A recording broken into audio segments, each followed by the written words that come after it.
Oo, masaya talaga ang magmahal. Lalo na kung alam mong mahal ka rin ng taong minamahal mo ng totoo. Kaya ikaw, kung alam mong mahal ka talaga niya, huwag ka na mag-alinlangan na ibigay ng buo ang pagmamahal mo para sa kanya.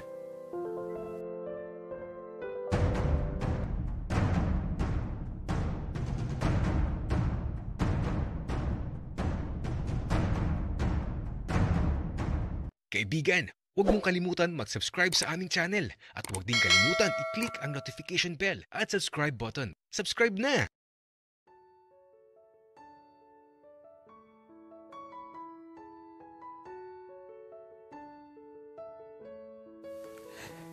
Sa gabing ito, ewan ko ba pero nasasabik na ako sa pag-alis namin ni Iboy. Nag-empake na ako agad ng mga damit ko. Dinamihan ko na kasi pahihiramin ko na lang si Iboy. Wala siyang damit eh. At bago kami matulog ngayong gabi, siyempre, magpapaalam muna kami kay na Papa. Kasi baka kapag umalis kami ng walang paalam, isipin nila na nakipagtanan ako. Nasa kusina ngayon yung dalawang papa ko. At eto si Iboy, kasama ko at magpapaalam na kami kay Papa.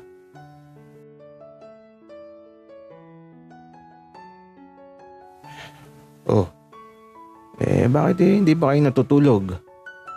Maghahating gabi na. Papa, alis ako bukas. Kasama ko si Iboy. Isama mo si Bruno. Wika ni Papa. Papa naman eh. Guguluhin lang ako nun. Saan ba kayo pupunta, anak? Sa Albay, Papa. Anak, malayo yon. Baka mamaya kung anong mangyari sa'yo doon. Papa naman eh. Hindi na po ako bata. At saka, may kasama naman ako. Iboy, iho. Alagaan mo yung anak ko. Kapag may nangyari dyan, malilintikan ka talaga sa akin. Nako tito, huwag po kayong mag-alala. Aalagaan ko po si Buknoy. O siya, matulog na kayo at bukas ipapahatid ko na kayo sa paliparan. Mag-iingat kayong dalawa. Opo, Papa. Wika ko, kaya ito.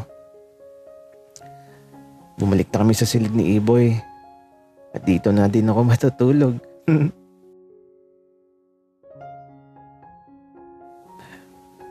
Iboy, gisingin mo ko na maaga ha. Huwag na tayong matulog, Buknoy. Mabilis lang naman ang oras. Magkwentuhan na lang tayo. Kung sa bagay, tama ka, Iboy. Kaya naman ito, nagkwentuhan na lang kami. At nang wala na kaming mapag-usapan, natahimik na lang kami pareho. Tapos eto, hinalikan ako ni Iboy. At siguro, alam niyo na ang mangyayari. Mula sa malamig na hating gabi, kababalaghan ang bumalot sa 4 na sulok ng silid. Naglaro kami ng apoy sa napakalamig na gabi. At aba, nakakapagod talaga. Kaya ito, nung matapos kami maglaro ng apoy, Iboy, 3 AM na pala. Ang tagal naman nating naglaro. Buknoy, ako Ako lang yung matagal. Ikaw mabilis sobra. Ano, tara na. Maligo na tayo tapos lilipad na tayo. Iboy, kapag nasa Albay na tayo, gusto kong magpunta sa bulkan. Doon sa tuktok ng bulkan. Oo naman, Buknoy. Kung gusto mo, putukan kita sa tuktok ng bulkan eh. Hello? Grabe ka, Iboy. Tara na nga, maligo na tayo. Kaya naman ito, sabay na din kami naligo. At napakatagal namin sa banyo. Ang harot kasi ni Iboy at aba, may gusto siyang gawin.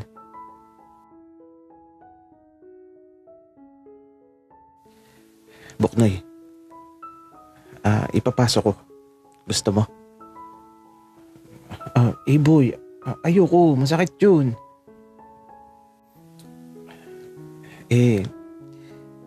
Kailan mo gusto, Buknoy? Basta.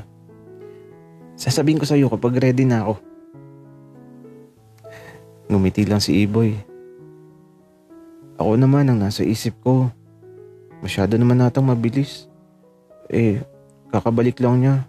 Tapos, napakadami na kaagad nung nangyari. Parang napaka easy to get ko naman kapag ibinigay ko kaagad yung hiniling niya. Kaya dapat paghirapan niya muna. At kapag nakita kong karapat-dapat na siya, ay nako, ako na mismo ang uupo sa kanya. Kaya ito, matapos maligo, nagbihis lang kami tapos nagpahatid na kami sa paliparan. At sa halos buong biyahe namin, tulog lang talaga kami ni Iboy. Tanghaling tapat na nang makarating kami sa Albay. Kaya lang, maulap ang panahon. Kaya ito, wala akong makita. Tinanong ko kung nasa ng bulkan. Kaya lang, natatakpan ng mga ulap. Kaya ito, diretso lang muna kami sa hotel. Tapos, kumain lang kami. At eto, natulog lang ulit. Nang magising ako, dapit hapon na. Kaya lang nasaan si Iboy? Wala kasi siya sa loob ng silid. Tapos, iniwan niya yung telepono niya. Kaya ito, lalabas sana ako kaya lang pagbukas ko ng pintuan, nakita ko bigla si Iboy.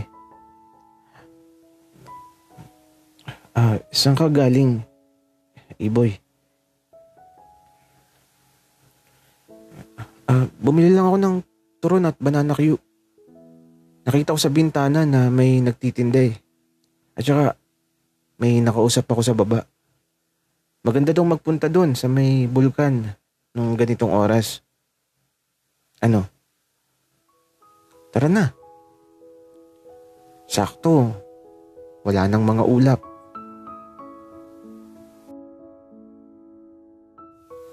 Sinong nagsabi sa'yo, Iboy? Doon sa baba, Buknoy. May nakausap ako. Namamasyal din dito. Ini-invite nga ako eh. Kaya lang sabi ko sa kanya may kasama ako. Asawa ko.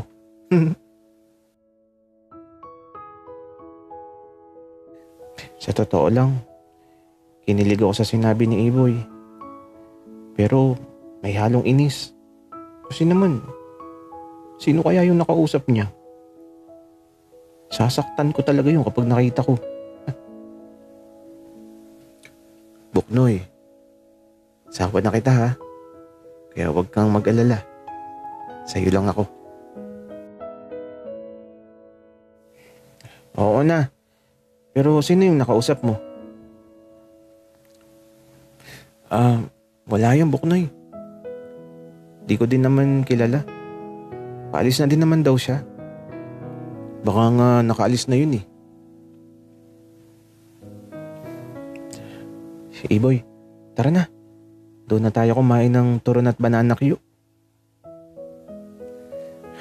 Sige, Buknoy. Para mas masaya. Kaya naman, nagtungo na kami sa lugar kung saan makikita yung tore ng simbahan na nakalubog sa lupa. At aba, kitang-kita ang bulkan na napakalaki. As in, sobrang laki. Buknoy, alam mo, sobrang saya ko. Ikaw lang talaga yung mamahaling ko. Wala nang iba.